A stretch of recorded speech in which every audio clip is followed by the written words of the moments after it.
Speaking with the former Director General, Nigerian Institute of International Affairs, Professor Bola Akinterinwa. Thank you so much for joining us on the World Now. Thank you. What lessons would you say are there for African countries, especially with the rising space of insecurity in Africa, talking about the Sahel region vis-a-vis Nigeria as a country? I think one major lesson to be drawn for the people and governments in Africa is the typical patriotic attitudinal disposition displayed by American people when the incident first occurred. It's on record that when, for instance, there was need for one particular vehicle, Caterpillar, that will be small enough to enter to assist in saving lives in the Pentagon. One American just heard that over the news, and he just took his vehicle and drove there. One point, some victims telephoned to their relations. Those who had just about that of every year, right, they call it annual, right, must be celebrated. And the emphasis was on patriotism. Even in 2012, in a proclamation made by President Barack Obama, he specifically make a proclamation according to which every September 11 right, must be a day for promotion of patriotism. They declared September 11 as another national day, special national day. They call it a day of patriots. And the laws also talk about September 11 being a day of service delivery, right, and then again a day of honoring, of evaluating, you see, what the Americans stand for. So in this case, are we really very conscious that we are Africans, we are Nigerians? There used to be one book written by James Ngugi during our own time. I think he has changed name now. Weep Not Child. And there is also this book, Alan Paton, Cry, My Beloved Country. In these two novels, it is stated there that a white man is always a white man, but a black man is never a black man. Now, when you are talking about patriotism in this particular context, why is it that a black man, an African man, is not happy that he is an African? To the extent that if there is a problem, they will voluntarily come out.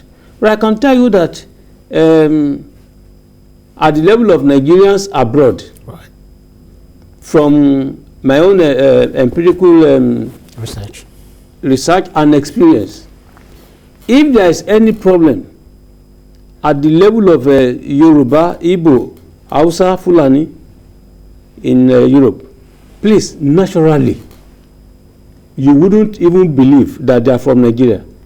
If anybody attacks a Fulani man, let any European, any foreigner attack a Fulani man or Igbo, you will see now how the Igbo people will naturally come to his defense.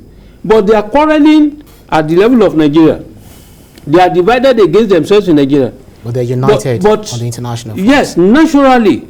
Force majeure, they will come there. They will fight that. So I think that patriotism is one major factor to place emphasis on. Absolutely. Well, so, but then looking at the 9/11 incidents, analysts say the U.S. used the war on terror to put enormous pressure on African governments to comply with the security protocols. They'll share intelligence and strengthen or develop military relations.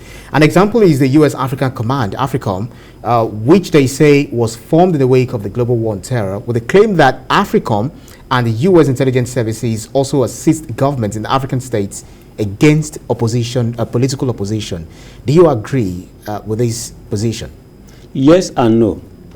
You need to go to the genesis of AFRICOM itself. If I said yes and no, let me begin with the no first, the explanation. AFRICOM has its headquarters in Stuttgart, Germany.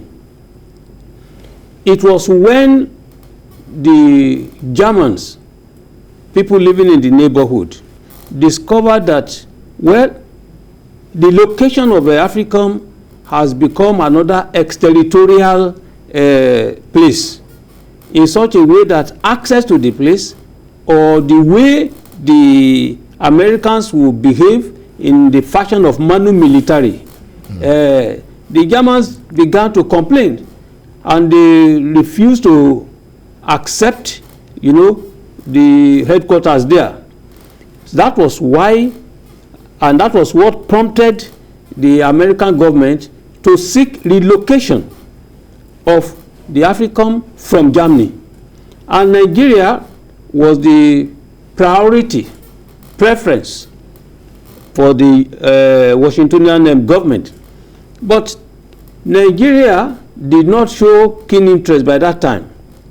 Many countries, the smaller countries, including whether the Gambia people, countries that do not really have the means, the American government was not interested in that.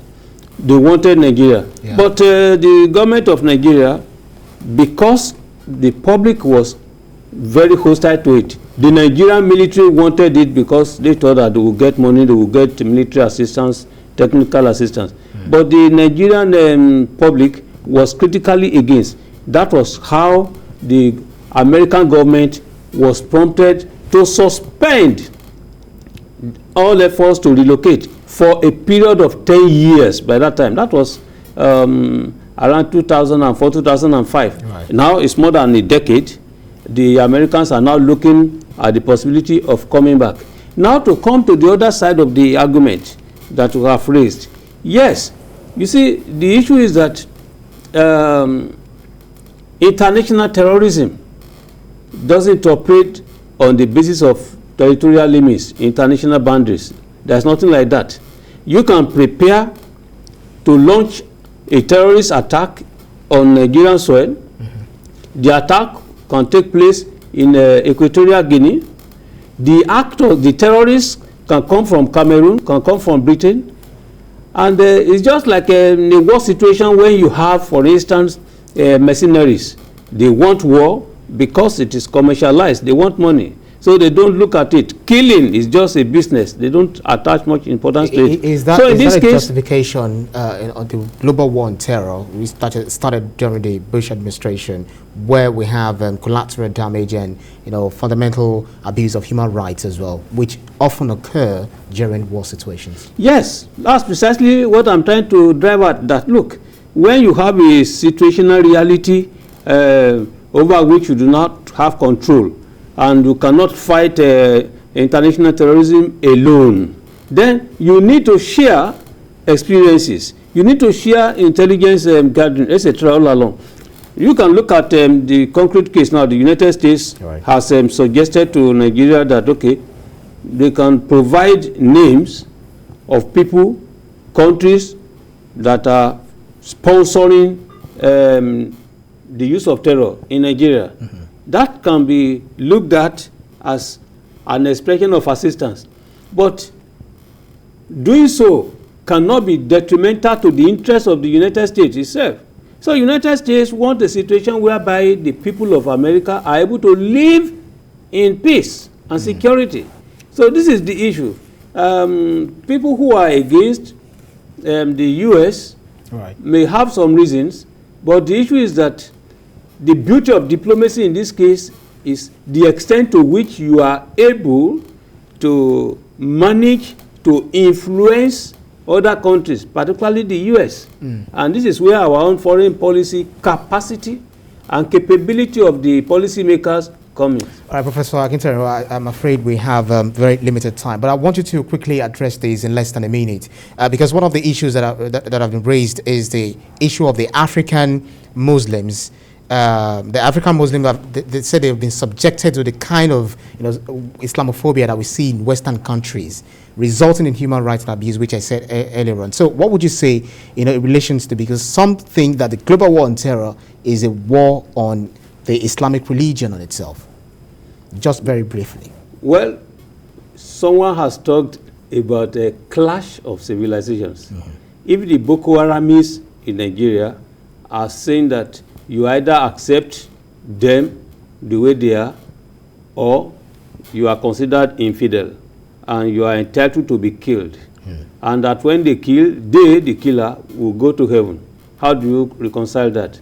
Muammar Gaddafi of Libya, before he died, he said there will never be peace in Nigeria until Nigeria is divided into Muslim North and Christian South. So when we talk about Islamophobia, all those things all along, there is a modicum of religion, Islamic content in that case. And when you are fighting international terror, and the major stakeholders are also Muslims, there's no way you wouldn't link the two together. Absolutely. That would be an ongoing conversation. We'll see how all of these things, where they're going to lead to in the nearest future, but we pray that it's just going to be a positive side. Former Director General, Nigerian Institute of International Affairs, Professor Bola Akinterinwa, thank you so much for speaking with the world now on TVC News. It's a pleasure being with you.